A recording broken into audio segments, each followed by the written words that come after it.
Good morning class. Welcome back. Today I will take your revision class. First I will take the revision of chapter 1. Our chapter 1 is transport of food and minerals in plants. Now today we will study how the water, minerals and food transported in plant. Student, as we all know that plants are also living thing, and so that transportation of the materials will also takes place inside the plant body, and transport of water and minerals starts from the root, and from the root to the whole parts of the plant body, and transport of food takes place from the leaves to the whole parts of the plant body through a system, and that system is called transport system or vascular system. And the two tissues are involved in this system, and these two tissues are xylem and phloem. These are the two conducting tissues. Collectively, both these tissues are called vascular tissue.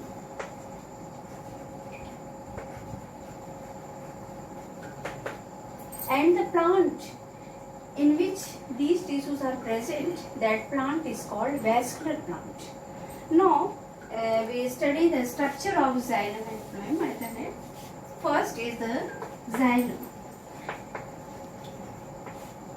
Xylem is the complex tissue, and because it is made up of 4 different types of cells. First is tracheids. Second is xylem vessel. Third is xylem fiber, and fourth one is xylem parenchyma.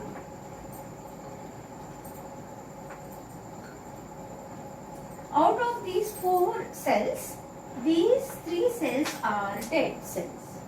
Only the xylem parenchyma is living cell. And the main function of the xylem is to transport water and minerals from the root to all parts of the plant body. Now next is the phloem.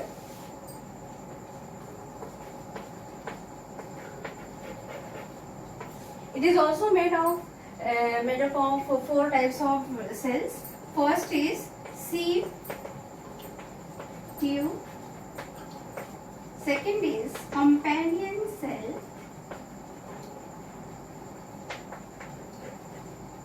Third is phloem parenchyma.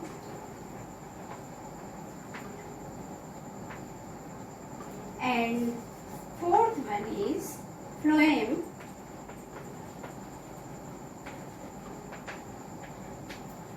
fiber or phloem sclerenchyma. You can also say it as phloem sclerenchyma. So out of these 4 cells, these 3 cells, sieve tube, companion cell and phloem parenchyma are living cells, and only phloem fiber, that is phloem sclerenchymatous cells, are dead cells. And the main function of phloem is to conduct or to translocate food from the leaves to whole parts of the plant body. This is all about the xylem and phloem tissue. Now the next topic of our chapter is how transportation takes place.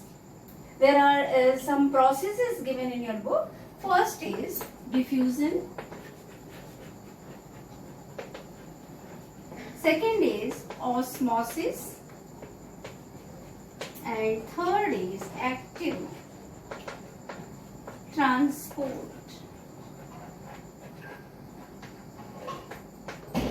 These are the 3 processes through which transportation takes place in plant body. First is diffusion.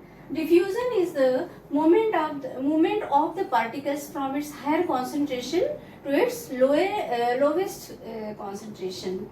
There is no any permeable or no any membrane uh, in between the two concentration medium. And osmosis, and second point of diffusion is that it takes place in all the states of matter, whether it is solid, liquid or gas. Now the second is the osmosis. Osmosis is also the transportation of the material, but in osmosis, liquid transports from its higher concentration to the lower concentration through a semi-permeable membrane. It means osmosis takes place only in liquid medium. And in liquid, we all know that liquid is made up of two parts, solute and solvent. So that in osmosis, solvent transports from its higher concentration to its lowest concentration through a semi-permeable membrane. Without semi-permeable membrane, no osmosis takes place. So root hair wall acts as a semi-permeable membrane which allow only the water to enter inside the root, not the soil. Now the last one is the active transport. Active transport is the process this process required energy because it works against the osmosis. Means here the particles moves from its lower concentration to their higher concentration. Means for example minerals initially absorbed by the osmosis process, means from the higher to lower concentration, as after sometimes when the concentration of mineral becomes more inside the root cells and it becomes lower in the soil, so their absorption takes place through the active transport from lower concentration to higher concentration. Means from the soil in which the concentration of mineral is low, from the soil to the root cell in which it stores in more quantity. Now for this it requires energy, and this energy is in the form of ATP, means adenosine triphosphate is the unit of energy. Now this is all about these three types. Now osmosis is the process through which plant absorb water from the soil, water and mineral from the soil, and when it absorbs the water from the soil, there are several forces acts on water which pulls the water to upper part of the plant. We all know plant is very very more in height, and so that it requires more force to pull up the water because it move against the gravity, so that it requires various types. First is the capillary.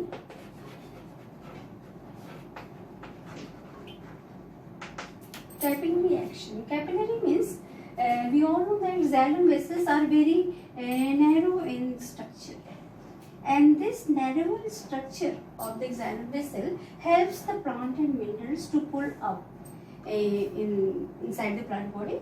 And second, once the water reach to some height in the plant, when two forces applied on that water, first is the cohesion force.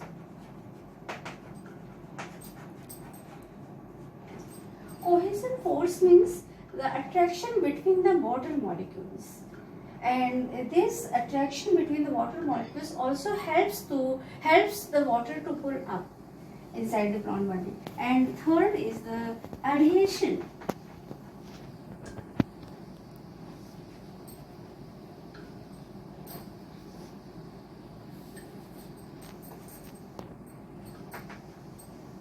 Adhesion force. It is the force between the water molecules and the wall of the xylem vessel.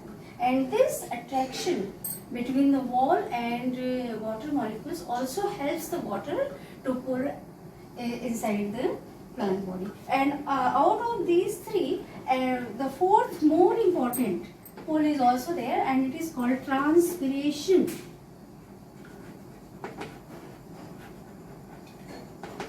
pull.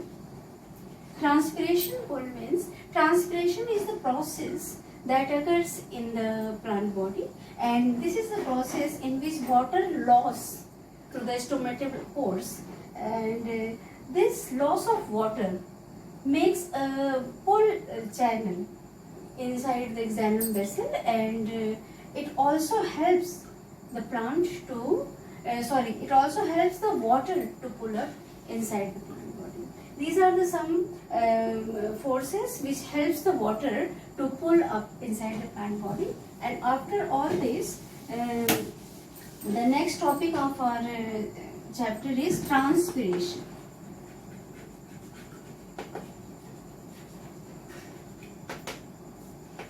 Transpiration is the loss of water from the lower parts of the leaf, and this transpiration process makes the water level low inside the plant body, and also helps the water and minerals to pull up inside the plant body. Suppose this is the leaf. On the lower side of the leaf, microscopic structures are present, and these structures are called stomata.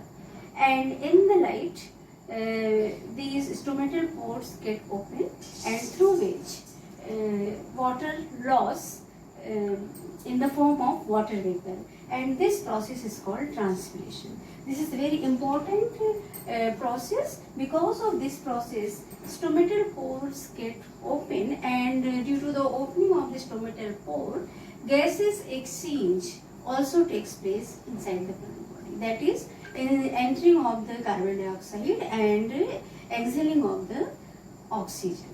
Because of the photosynthesis process, means due to the transpiration process, photosynthesis process also occurs in the plant body. There are some significances of the transpiration given in the book. First is the cooling effect.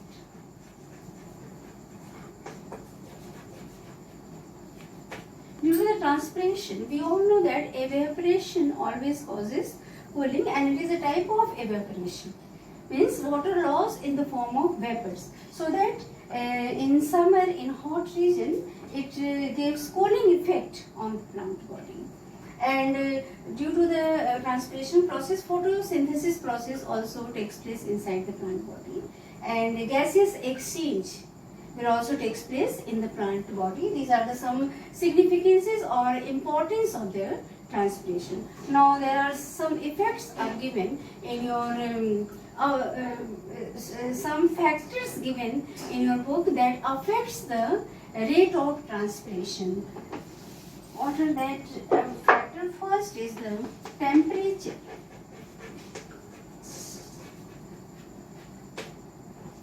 As the temperature increases, rate of transpiration will also increases. Because of the increase in temperature, stomatal pores get open, and it increases the rate of transpiration. And second is the light. Light also directly proportional to the transpirational rate, because as the light increases, and the rate of transpiration will also increases inside the plant body. And third is the air, wind. Wind also, wind velocity is also the directly proportional to the transpiration process, because as the wind velocity increases, the rate of transpiration will also increases. Now the fourth one is the humidity.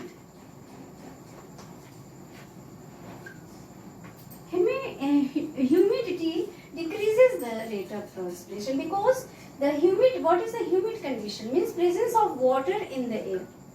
And if the air is moist, then there is no evaporation, proper evaporation process takes place. So that humidity decreases the rate of transpiration. As the humidity increases, rate of transpiration is decreases. These are what the factors affected the rate of transpiration. And next topic of our chapter is minerals.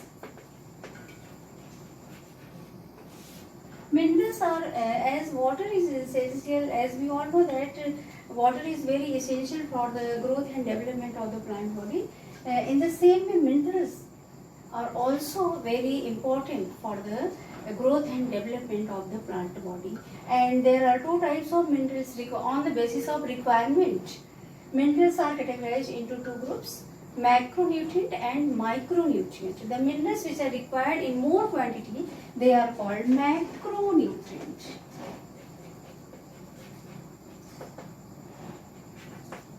The minerals which are required in more quantity, they are called macronutrient, and the minerals which are required in less quantity or in low quantity, they are called micronutrient.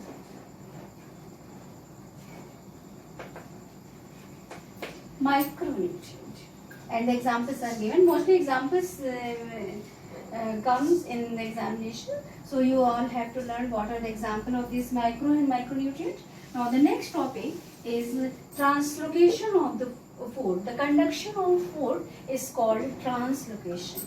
And this translocation of food takes place from the leaves, because photosynthesis process occurs mostly in the leaves, and so that it stores in the leaves mesophyll cells, and they translocated from the leaves to whole parts of the plant body through a phloem.